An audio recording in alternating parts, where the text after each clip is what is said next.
A edição de 2025 da pesquisa da Fundação Abrinq sobre o cenário da infância e adolescência no Brasil destaca os problemas que mais afetam os menores de idade. Os dados mais recentes mostram indicadores de pobreza, insegurança alimentar, mortalidade e trabalho infantil, após a oscilação das respostas encontradas durante a pandemia. São dados que se relacionam e impactam no desenvolvimento e na expectativa das crianças brasileiras. Quem nos traz mais informações é o superintendente da Fundação Abrinq, Vitor Graça. A Fundação Abrinq trabalha sempre com dados para a gente entender o problema, onde eles estão e pensar numa solução adequada para cada um deles.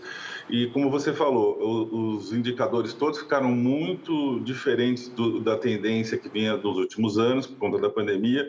Então, você tem 2 anos de picos ou depressões de números e agora eles voltam aos números anteriores e mostrando já uma tendência parecida com a tendência que tinha anteriormente. São dados todos públicos, são IBGE, PNAD, né, que a Fundação organiza de uma forma que mostre a realidade das crianças. Então, a gente está falando de indicadores, por exemplo, indicadores de pobreza. Então, a gente vem olhando esses indicadores, por exemplo, o impacto da transferência de renda lá de 2003 para cá, a tendência de queda, e com esses dados públicos, o impacto, como você disse, da pandemia, e a volta agora dos indicadores, a tendência que tinha anteriormente. A questão da nutrição segue sendo um problema muito grave no nosso país. Sendo um problema. Os ODS são 17 e 10 deles têm a ver com criança. E dentro deles tem muitos indicadores.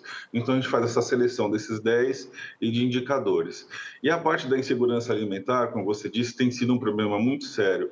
E a gente tem o pior dos mundos, né? A gente tem a má nutrição, né? A desnutrição e também a obesidade por uma alimentação inadequada. Então, a gente tem um desafio muito grande de melhorar a qualidade da alimentação dessas crianças, tanto para as desnutridas como as obesas. O nascimento de crianças com baixo peso também é um outro dado que impressiona. Aumentou? Impressiona, é um dado que está resistindo, ao longo do tempo vinha decrescendo, ele vem resistindo e agora com um pequeno aumento. Alimentação, sim, né, principalmente da gestante, é muito importante. E como você disse, a inter-relação. Então, num país que tem uma extrema pobreza, acaba tendo essa relação da desnutrição e a mortalidade. Então, em 2013... 200 crianças morreram de fome, né? Então, você vê o impacto que tem a falta do recurso, a falta de alimentação na mortalidade infantil. Esse dado final, digamos, ele pode auxiliar de que forma os variados organismos para que as decisões necessárias não sejam tomadas? O nosso viés é sempre em relação à criança. Todos os nossos estudos, indicadores estão no nosso site, PDF, as pessoas podem baixar. E um exemplo, hoje nós convidamos os prefeitos para serem prefeitos amigos da criança. Usando os nossos indicadores, os prefeitos assinam um compromisso conosco de fazer políticas públicas de educação, saúde e proteção para garantir os direitos da criança. Por exemplo, 9 milhões de crianças dependem da alimentação nas escolas, da alimentação escolar. Você vê o impacto que isso deve ter. E políticas públicas precisam ser feitas para que as crianças tenham acesso a essa alimentação nas escolas. Com um outro olhar, o que é possível destacar de forma positiva, não vindo desse levantamento?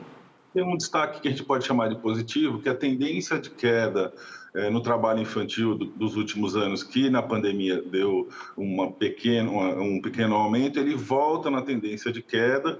Ainda é um número muito grande, a gente não pode perder o foco, 1.600.000 crianças no trabalho infantil, 1.100.000 delas entre 14 e 17 anos.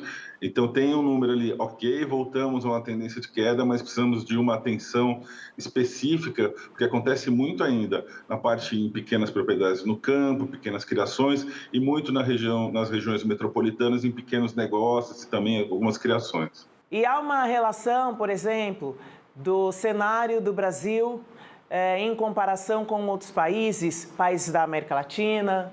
O Brasil, em relação à América Latina, é enorme, né? Então, as tendências são muito diferentes. Então, por exemplo, na educação, o Brasil tem muita legislação e uma educação de baixa qualidade. Se você comparar com o Chile, que tem menos legislação, a educação é muito melhor. Então, dependendo do país, da situação e do indicador, o Brasil responde de uma outra forma. Mas é evidente que, do mesmo jeito que a gente sabe que tem os problemas, a gente sabe também do potencial do país para resolvê-los, né? Por fim, uma outra questão importante também, sempre muito no radar das nossas pesquisas e das nossas preocupações, é em relação à insegurança e às atividades perigosas não praticadas por crianças e adolescentes. O que a pesquisa sinaliza? Tem muitos indicadores e que mostram que a atenção de 0 a 18 precisa ser perene com as crianças, né? Ainda tem uma mortalidade de crianças por atos violentos muito grande, né? Então, uma atenção a produtos químicos em casa, a não deixar as crianças sozinhas em casa, objetos perigosos, o próprio trabalho infantil vai deixar sequelas para o resto da vida. Então, é a mesma coisa. Eu acho que o nosso país, como outros países, como a Coreia do Sul, por exemplo, precisa fazer um pacto em relação à educação. As crianças precisam estar nas escolas com uma educação de qualidade e dessa forma a gente vai transformar o país.